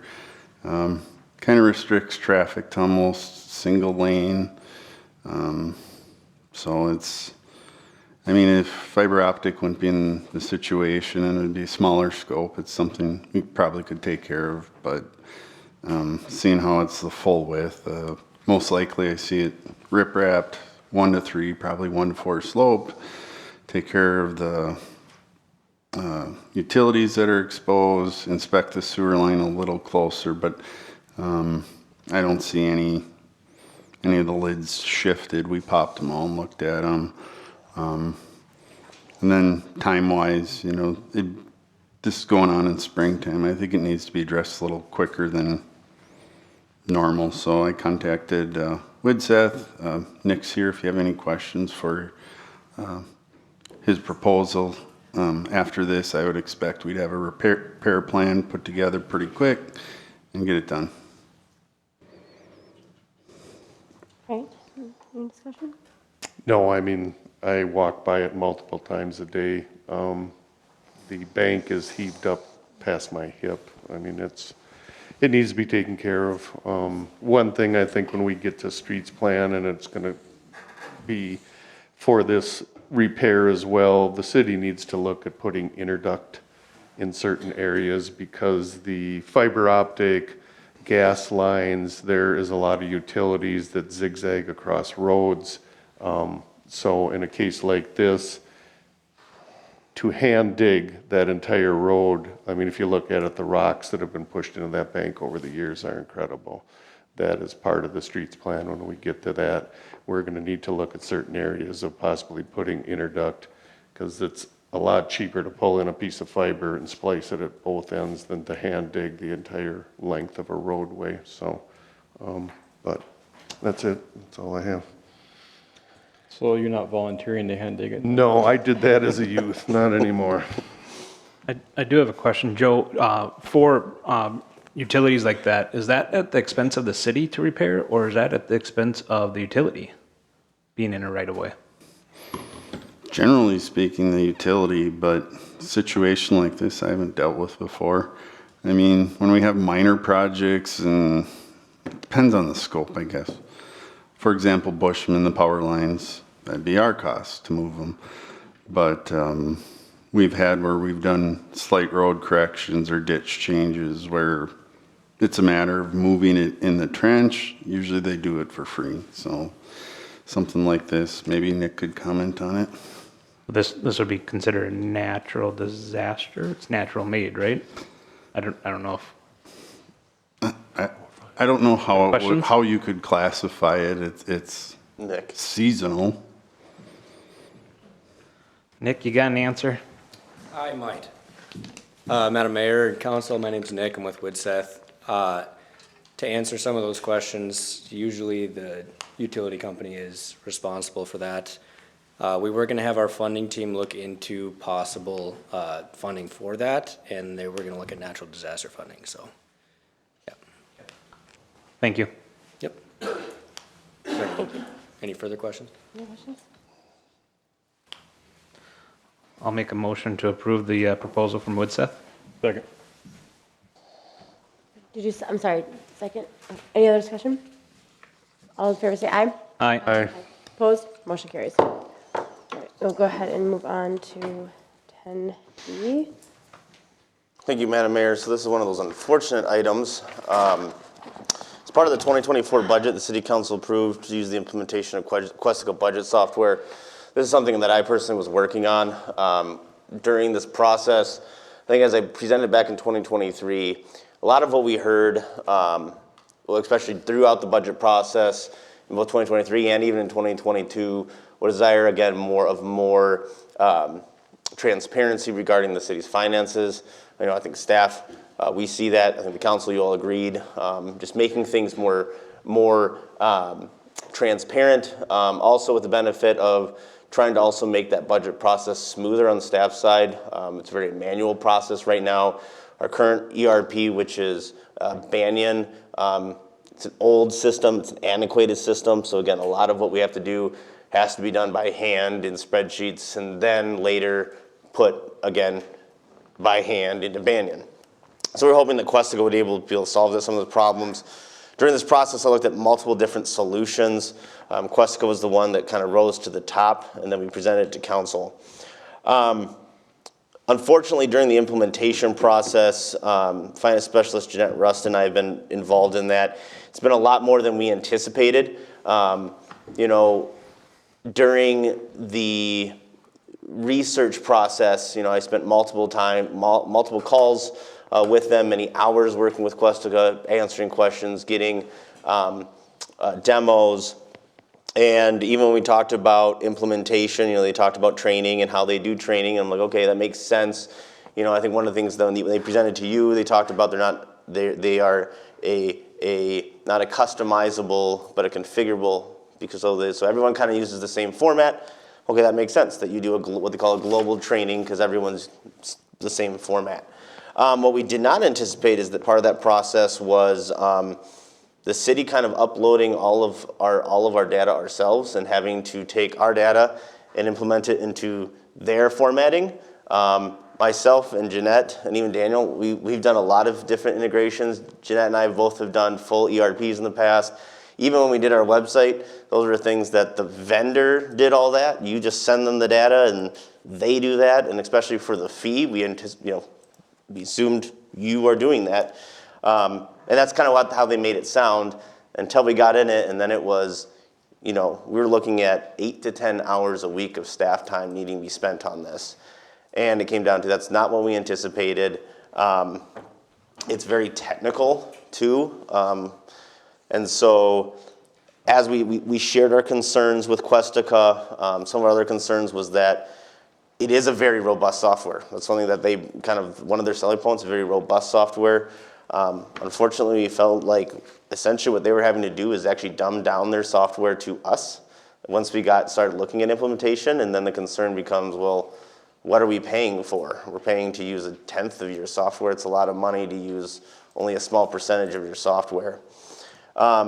So after further discussion between myself, Jeanette, Daniel, we sat down, had a conversation with Questica as well.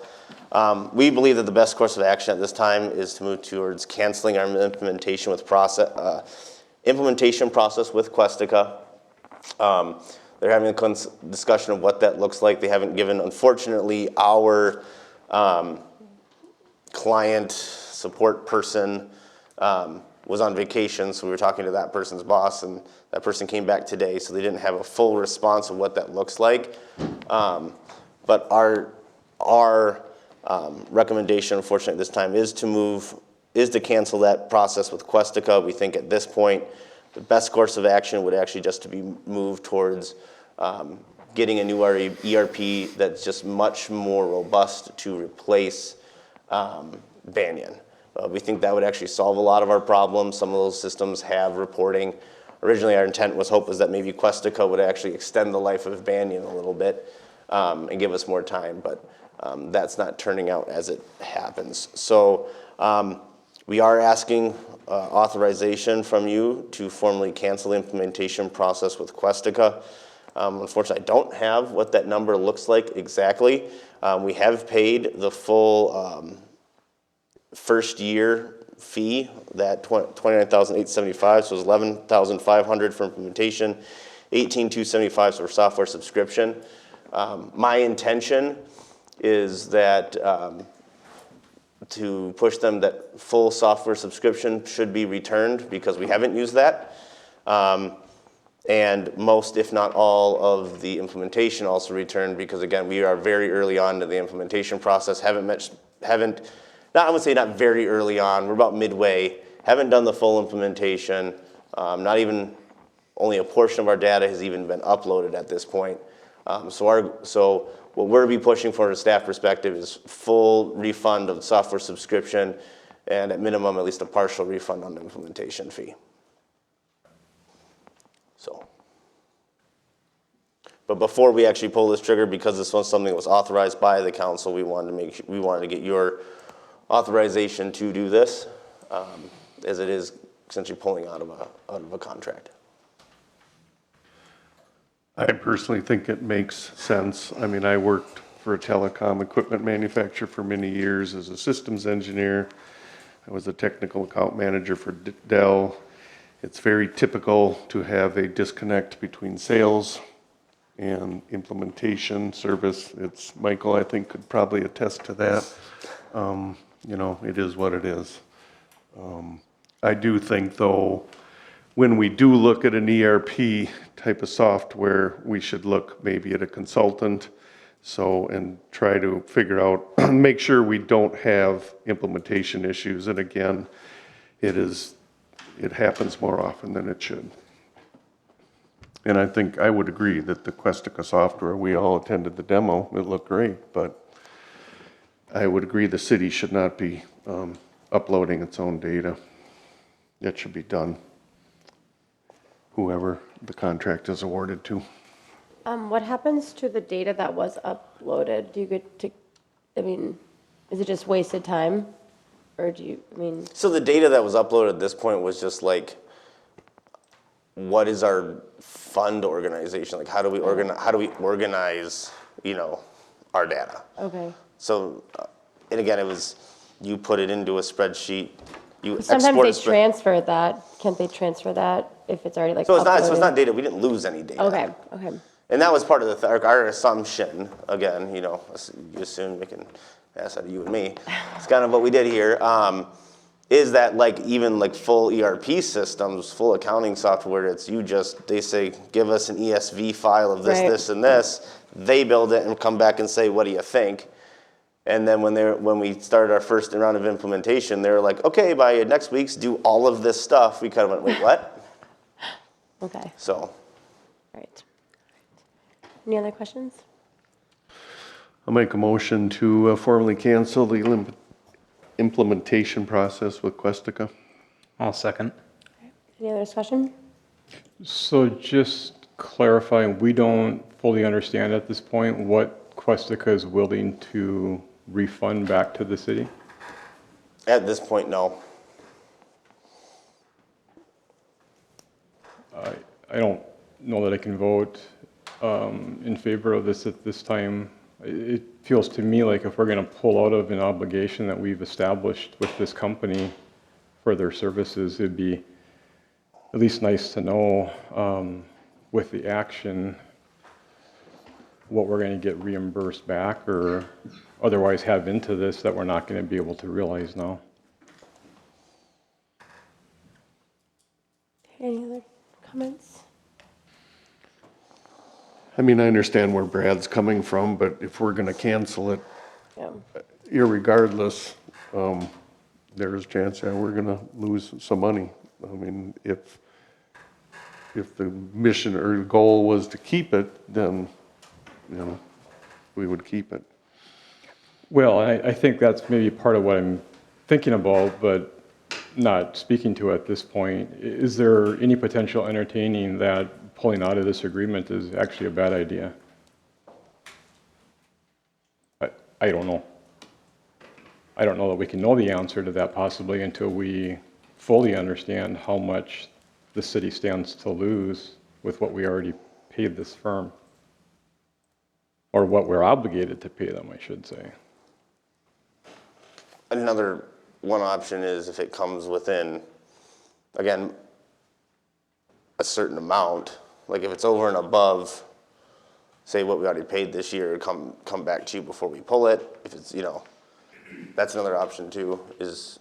Can we just like vote to allow you to make that assessment as a staff? Because I think we're not the ones that are working with it, and obviously we don't want you to just continue to use something that isn't gonna be worth the time. So, I mean, I don't feel like we should keep using it if, you know, it's not working for you guys, but it's a challenge. If they came back and tried to tell us we owed them even more money on top of what we paid them, I absolutely would bring it back, because that's unreasonable. Okay. Like, why would we owe you something more on top of what we paid you that we're not even getting a service for? So that's why what I'm gonna be, you know, again, we haven't had what their discussion is. Again, as a company, I don't know why they would risk their reputation on something like this. During our discussion, it seemed very clear that this is not the first time this has happened. Okay. So I highly doubt that they would try to hold us over the barrel for something, especially this early on in the process. If we had implemented, I think we were having a completely different discussion, but because how early we are in the process still, I don't see them trying to hold us over a barrel for funding, for over money, so. Any other discussion on it? All those in favor say aye. Aye. Aye. Opposed? Aye. Motion carries. All right, we'll go ahead and move on to the Park and Rec vacancy. Thank you, Madam Mayor. Last, on March 4th, the city received resignation from Sandy Logland from the Parks and Recreation Committee. That email was provided to you at that time. It's also attached. So that does leave a vacancy in the Parks Committee. That seat, that term is set to expire in December 31, 2025. So there's about a little over a year and a half left in that term. Staff, what we're looking for is how would you like to fill that vacancy? In December 2023, that's when we last published vacancies, those that expired on December 31st of 2023 that need to be reappointed. At that time, Tom Lillahai and Tracy Curtin did apply to be on the Parks and Recreation Committee, but incumbents Diane Williams and Jim McKellar were reappointed to their respective seats.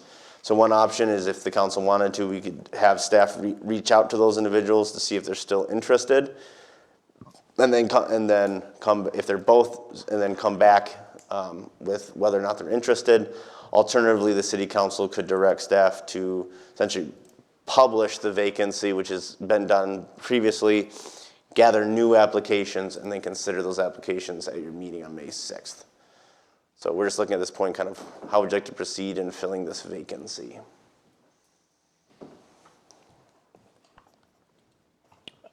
I'd be in favor of republishing, and if the two individuals are still interested, have them reapply, and maybe there's still somebody else more. I would agree. I mean, that's been typically the city's practice before, correct? To advertise the vacancy?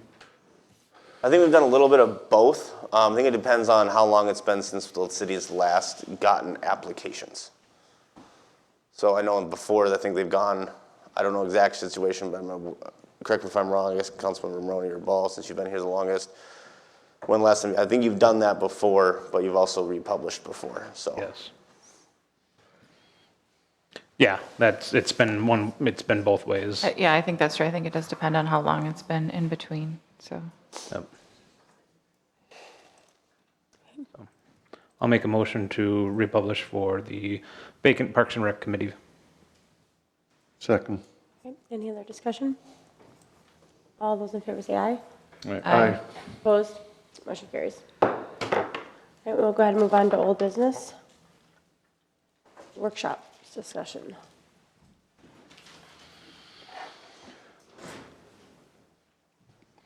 I requested this item.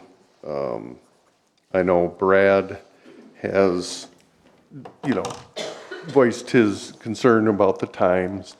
I wanted to ask the council, do we still want to have workshops? I mean, I think they're productive.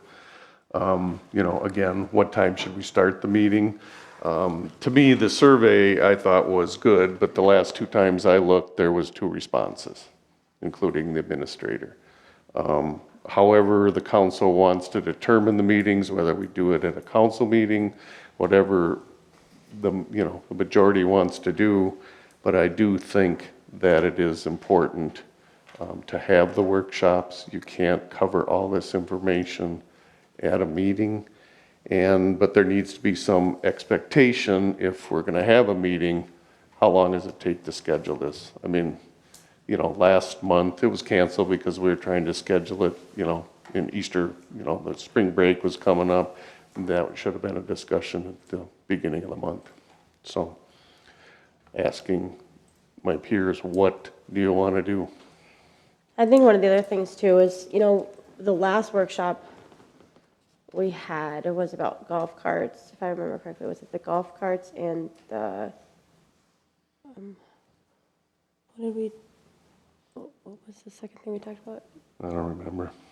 It was something else, but the meeting, we didn't have any changes to anything. So it felt a little bit like we kind of were just talking about things. So I think if we're gonna have a workshop, I think it would also be good to have like, what is the exact like goal or like what is the outcome of it, right? So that we kind of know going into it. Well, I think What- streets plan, I mean, there's a lot of information there. I mean, Yeah, there's correct. road standards, I mean, there should be, I think, public works supervisor should be there. I mean, the information needs to be laid out. And then we can look at, it probably would take multiple workshops because then, you have to have a discussion on assessments. How do you want to do the cost that is determined by the road standards that are selected? Are they flexible? I mean, you take Shoreview Lane, well, I mean, you only have so much to work with. As they're called, the bird lanes, I mean, they're narrow roads. You can only do so much with them, but if you have, a new road, there's different standards, drainage, width. But I think things like that at a workshop are very appropriate. I think we should just have better planning and like majority council vote on what topics and then have maybe Administrator Chansky lay that out, right? Like, so Yeah, I if we're don't gonna have disagree. a workshop, we have it more laid out instead of just having information and discussing information, more laid out of like, here's exactly what is, gonna be talked about, here is what we need to get to, or that goal, and I think that would be a lot better than just kind of having a workshop on an issue with no, And if there's months, we don't necessarily have to have them every month. I don't think there's needs, but I think topics that have a lot of information and a lot of technical detail, that to me is beneficial. And I wouldn't agree, it should be more structured. I would say that, I think the topics have been all right. And again, in a workshop, we're not there to decide anything. It's only for discussion. Decisions are made at the actual council meeting. I really feel like it should be coming back down to the when, I think is the biggest thing. And I think March was a hard one. It was, regrettably, it was spring break, there's Easter, there's a lot of things going on in personal lives that it was hard to commit to this specific time frame. So we can continue going down the path of discussing what's going to be on the workshop in a high level sense, and then asking that survey of when, but the expectation should be by the end of the week of the council meeting, expect an email with a survey asking what time, usually in the third week, I think we discuss, what day and time frame works best for the five of us to meet. We could certainly go back, and I know this was shot down, but we could certainly go back and saying it is the third Monday of the month at X time. But I know we didn't like that, and we wanted to have a little bit of flexibility within that third week. So I think it's maybe just setting the precedent and saying we're going to be expecting an email from Administrator Chansky by Friday of the week of our council meeting. And our expectation is by Monday, all five of us shall respond of what our availability looks like for that week. and if you don't, then you just schedule it for what the majority of whoever responded is, and hopefully. Regrettably, we all have lives. We all focus that we want to be here, but we may have family vacations, we may have work Well, engagements. summer we is may a have- good difficult, I mean, there's no doubt. There's issues that come up that all of us will not always make 100%. That's a given. I haven't made 100% of the council meetings. That's a given. I haven't been at all the workshops. Life happens. This is not our only thing that we do. So I think just maybe setting that expectation by the Friday of their council meeting, if we can fill out that survey, and maybe one of the options that is on the survey is unknown at this time. And truly, some of us may not know, can we dedicate that time? Maybe there's a pending project that we have to block ourselves for work from an 8 to 8 time frame, waiting for that to narrow down. Regrettably, it might be. And if you can't make the meeting, I mean, they are recorded, so you could watch the meeting or call in or do something so that then you could report back to like maybe your thoughts on like what we discussed too. So it's not a total like. And then there's, the discussion of time. I know the early times don't work for Brad, so, I mean, I'm flexible. you know, it allows people, you know, the taxpayers, if they want to come later after work, do we set them the same time as the council? Do we do 6 PM? You know, whatever, what are your thoughts on that, Brad? Because I know time is definitely a concern for you. Yeah, I mean, I think it started out where we were seeing ourselves having workshop meetings at 1 in the afternoon. And while that's fine, you know, very occasionally, it started to quickly become a thing where we were having workshop meetings every month. And of course, I think for most of us, for reasons that have already been mentioned, that gets to be extremely difficult to balance an early start like that along with everything else. The other thing that I would like to see us maybe think about differently is, in fact, how we go to set these workshop meetings. I don't like the idea of a survey. I think a fair amount of what will work and what's being proposed kind of gets lost in translation, if you will, between the survey coming out and responding to the survey. I would just assume we, as a council, talk about the need for a workshop. Like, as an example, right now, we're at the 1st of April. What's the need for an April workshop? I would just as soon see us set that workshop meeting at a council meeting, so that those that are here, of the public, those that watch the recording of this meeting, have a firsthand understanding. Okay, they're going to have a workshop meeting on April whatever. So I guess those are just a few of my comments. What about times, specific times later, 6 PM, 6:30?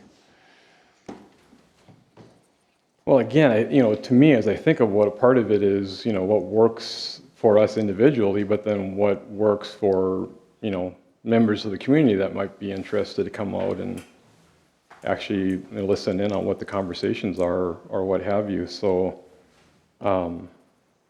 as a general rule, depending upon the day of the week, I can make, you know, 4 o'clock would be the earliest time work. I wouldn't mind seeing them a little later in the afternoon, again, just to give people in the community an opportunity to come and attend if they so choose. So I guess I would favor more of, you know, a 6 o'clock. Yeah, I mean, that's fine by me. I guess it's, I've always deferred to the council member, the rest of the council on those. Yeah, I mean, I think I actually kind of agree, like, that maybe instead of having, like, with this agenda forecast that we have on here, we have some kind of, you know, idea coming into the council meeting, what potentially we need a workshop for. So previous council meetings, I have tried to provide you a draft Yeah. agenda for that. So even the one you had in February that had disc golf carts, no disc, remove that word, golf carts. And I'm even blanking what the second item, communications was the other item, and then agenda review, that was presented to you at the council meeting. Yeah. When that was set. So speaking of what on a future, the next, whether it's April or another time, agenda items, if you want to know what kind of would be the pressing items for a workshop, the streets CIP RFP that was tabled until it's discussed at a workshop. So that's not going to be moving forward with that until the council discusses it at a workshop. Obviously, you just made a motion that at some workshop in the future, community center and or goals need to be discussed. And then also WSB would, I actually just spoke with them today. They're ready to give you an update on Bushman. So previously you'd also discussed those informational things. You also might like those at a workshop as well. So those are probably three to four items probably immediately that could be discussed at a nearby workshop. We do streets in Bushman this month? Yes, I would say of those three, I would say probably the most pressing would be the streets RFP, only because we can't get that. We'll need you to discuss it, get your consensus, what is it that you wanted changed, have that then back on the agenda at the following council meeting for you to approve, field it, and start that process, and then Bushman. So those two things I think would be probably the most pressing items we would like to discuss with you. Should we just look at our calendars now then and try to find a time? So I will say April is a 5 Monday month, so essentially we have an extra week. So, you know, in the past, we've done the reason we kind of went with the third week was because first week's obviously council, second week was a lot of times the committee meetings, so parks, planning commission, if it's a joint powers board month. And then the fourth week was packet week. So the idea was meet with the council, that way if there's anything you wanted to see or something prior to the packet going out, if there was an item from the workshop that went at the next council meeting, we had time to do the work and get it in the packet. But this month, because there are 5 Mondays, we essentially have an extra week. So it could be the week of the 15th or the week of the 22nd are pretty much open. There's no other committee meetings or anything anytime that week. I know the week of the 15th, the only day I'm available is Monday the 15th. I'm out of town the 16th through the 19th. And as a general rule, Mondays are bad for me. Where the following week, I'm pretty much open. Tuesday, the 23rd, Works for me. 6 PM. I have a concert. Nope, Fitz okay. has a concert. Yep. Sorry. 24th, Wednesday, the 24th. That works for me.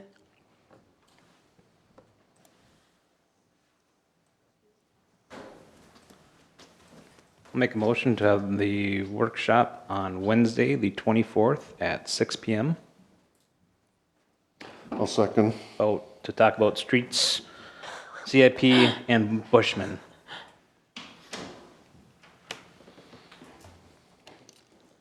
Do you still second that, Steve? Yep. Okay.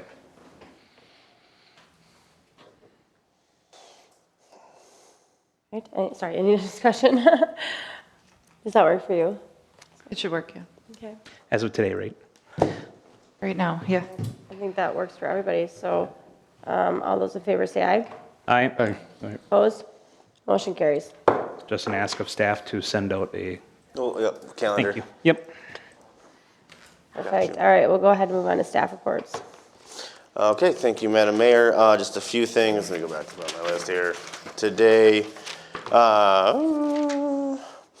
this week is audit week, so our auditors with Cliff Larson Allen will be here tomorrow and Wednesday's plan. So it's actually kind of nice. I think they're here pretty much every day last year, so they've reduced it to 2 days. So hopefully that should go smoothly. Jeanette's been working hard on that, so I want to thank her for all of her hard work so far on the audit. We are anticipating a smooth audit.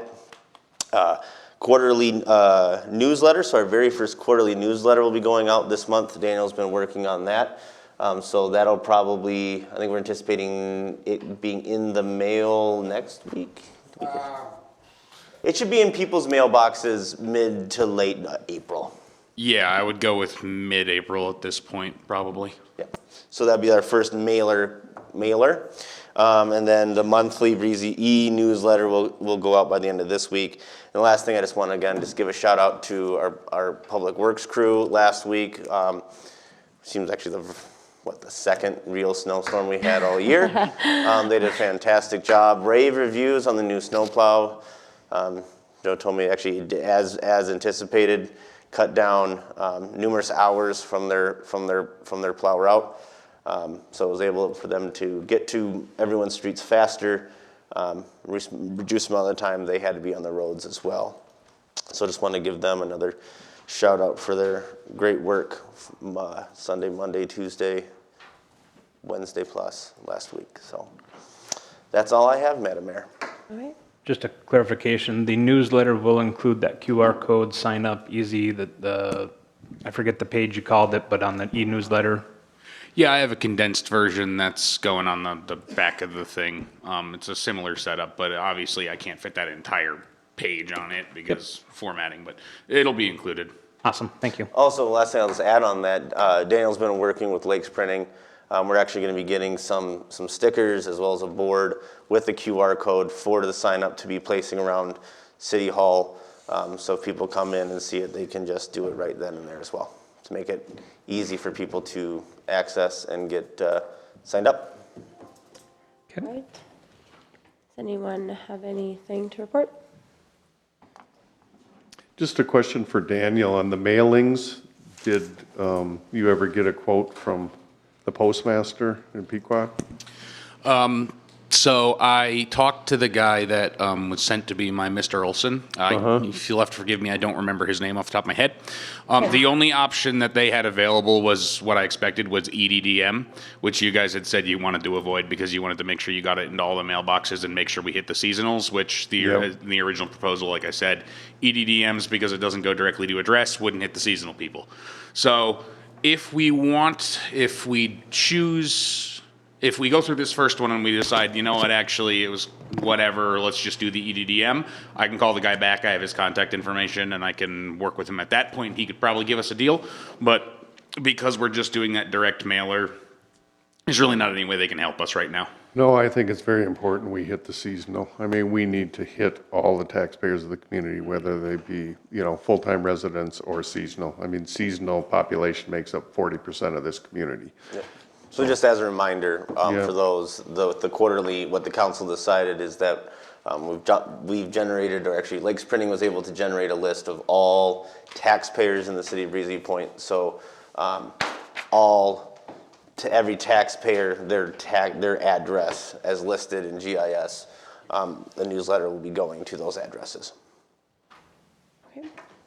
I don't have anything to report, but I've spent some of the meeting entertaining what I should do, or I guess more so how to address maybe your comments that you made earlier about having reached out to me and not received a response. I don't want anyone in this community to think that I go out of my way to not engage, whether it's pure elected officials or others, in conversation, because I most certainly do. And I think for people that know me and have reached out to me and have had conversations, understand that I'm a very approachable person. I've had to address comments in this way, Mayor, that you've made before specifically to me. You do not need to speak for me. I am fully capable of speaking for myself. The fact that you would come to a public meeting and draw a question as to your reaching out to me and me not reciprocating or responding at all is, among other things, is inappropriate. And it should not be something that takes place at a meeting. You know full well why you and I don't interact outside of council meetings. Well, I wish that wasn't I wish that wasn't the way that it was, so. Well, it is. I know, and I wish that it wasn't, so. And it has to do with the fact that you've lied to me directly without even knowing you as an elected official. I think As a community move member, on. multiple times. I Councilman think Scott, I've earned the right we are gonna move to on. decide who Thank I you. trust Can we move to on, engage in please, conversations and who I don't. Please, we're gonna So move on. don't make it out to Can we be something please that it's not, Move Angel. on to the agenda forecast. Thank you. Commissioner Chansky. Yes, Madam Mayor. So for May, again, a little far out, but I think what we're looking at for May, probably an update on the zoning code RFP, what we're seeing, maybe just an initial of what kind of responses we got. We actually likely are going to have a proposal for you. Unfortunately, it looks like we're going to need to be looking at replacing or rebuilding one of our turbines at the wastewater treatment plant. So that'll be before you as well. That's kind of all I think I know at this point. Again, a number of things likely come up between now and then. But. Okay, perfect, thank you. All right, do I have a motion to adjourn? So move. Second. All right, any other discussion? All those in favor say aye. Aye. Opposed? Motion carries.